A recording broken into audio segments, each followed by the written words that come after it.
right now YouTube is going crazy because Hassan Campbell was online outside in his old hood in Bronx River, drunk, screaming loud, saying, telling people he gonna stab their mother, he gonna kill their mother, he gonna throw people down the steps.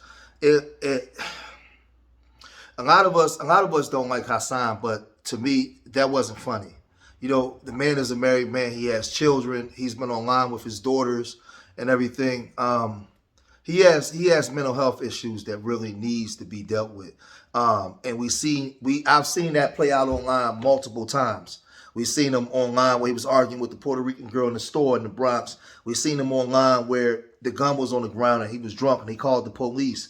But this time he was in the projects and he was upset with the Cassie situation where Cassie allegedly got $50 million from, or 50, whatever it was, from Puffy when she made those atrocious allegations that he did these sexual acts to her. So he's upset because he's saying that African Bambaataa touched a lot of kids in the Bronx River and nobody cares. He touched a lot of the grown men, and he turned to the bottom. And he's on there, he's howling and screaming, come get me, nobody can touch me. But then they said the video turned off, because I was watching and I turned it off, but I didn't see the last part where they said the video came back on and they saying that he got hit, he was shot in the car or something. So I don't know. I was thinking at first that maybe this might have been fake, because I know on YouTube a lot of people do a lot of crazy stuff online to get the attention of the people. But you know, for years I've been talking about mental health and PTSD, mental health assessments in the black community. I talked about intellectual disabilities and stuff that our children have. Check this out.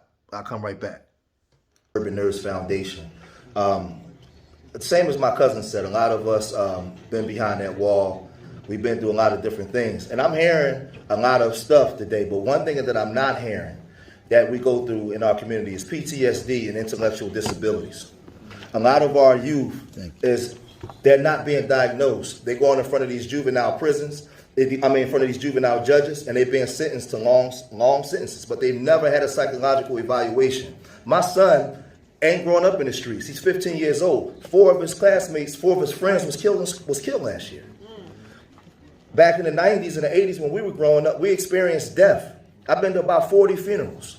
We suffer from PTSD. A lot of our kids have intellectual disabilities. And some of us understand what that is. Our children is not getting the proper assessments. A kid go and shoot up a block party or go and just do some unimaginable acts, but he's born with certain disabilities. What I'm saying is that kid may be in trouble, may be done, but what about all the kids coming behind them? We don't even pay attention to that kind of stuff. We complain about the things that we go through, but in that youth study center and here in the East Coast corridor and these juvenile prisons, how many of us are pushing for our kids to get the proper assessments that they should get, coming from the homes that they get, coming from the homes that they come from? I'm not hearing none of that in there. And I'm an advocate of that because I have a 15-year-old son that's born with an intellectual disability. If he walked in here right now, you wouldn't even know it. He can talk, he can interact with everybody, but he reads on a 5th grade reading level. He's about to be 16 years old. So I want to hear more of that, because coming from these areas of Southwest North Philly, our kids are experiencing a lot of different things. But we got to get our kids these proper assessments, man. And I know, I forgot her name, but she works in the prisons. So I'm sure she sees it. But I want us to be more diligent, because if we want to focus on our children and crime, a lot of our kids have cognitive skills are off. And we don't speak to that. We just want to throw them away. Yeah. So I'm one of the brothers on the front line where I'm talking about this stuff, man. And when I seen it, I didn't think it was funny. It's not something that I can go laugh and make videos about, because this guy really needs help. The whole time he was talking, I was just thinking about his daughters. Like, bro, like, come on, man. Like, you... At your age, he's like 45 years old, and he do a lot of stuff online, but he ain't never did nothing to me personally to make me hate the man. I mean, I want to see the man get back home. He got all those little girls at home. He need to get back home to his daughters. He out there, man. He out there in them projects. He older. There's a whole bunch of new people out there now. This is my hood. This is that. This is this. And we do a lot of things for attention and for clicks. And why do it online on your channel? And I think that maybe he might do it online on his channel because this is the first time in his life that he's ever got this type of attention from the world, this type of attention from people. So a lot of us become attention whores. We become attention for clicks.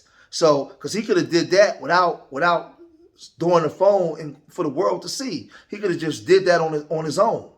But he took it among. This, like I said, this ain't the first time he did it. If we remember the situation with Derek, they went live. So he has a large following, but I just think that he has a large following from a lot of people that are going through some of the same things that he's going through. And for me, the man in me, the God in me, I don't. That wasn't funny.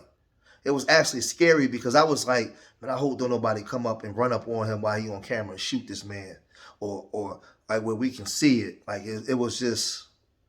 And then I heard his phone just kept ringing. Like, you know, I don't know. This online stuff is the new crack. This is what people. This is the new high. People are getting high off of online attention.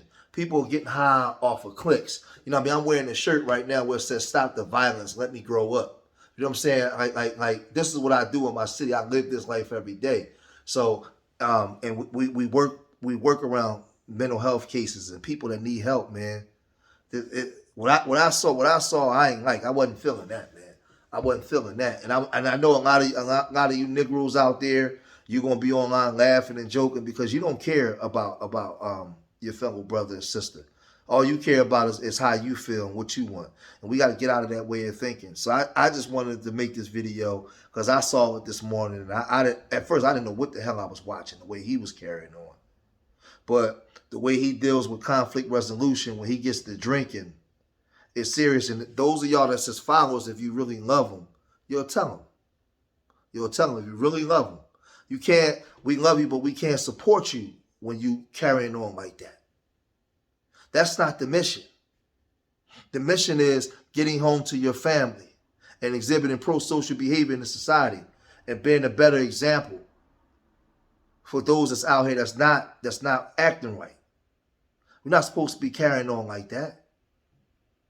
So I'm going to cut this video short here, man. Leave your comments in the comment section and let me know what you guys think. And I don't want no hateful comments in my comment box. I don't want no hateful comment. You cannot like a person but still have compassion for the person. Hassan ain't never screwed your women or messed with your mom or hurt your kids. This is YouTube online stuff. All right? Remember, I love y'all till the next time. Peace.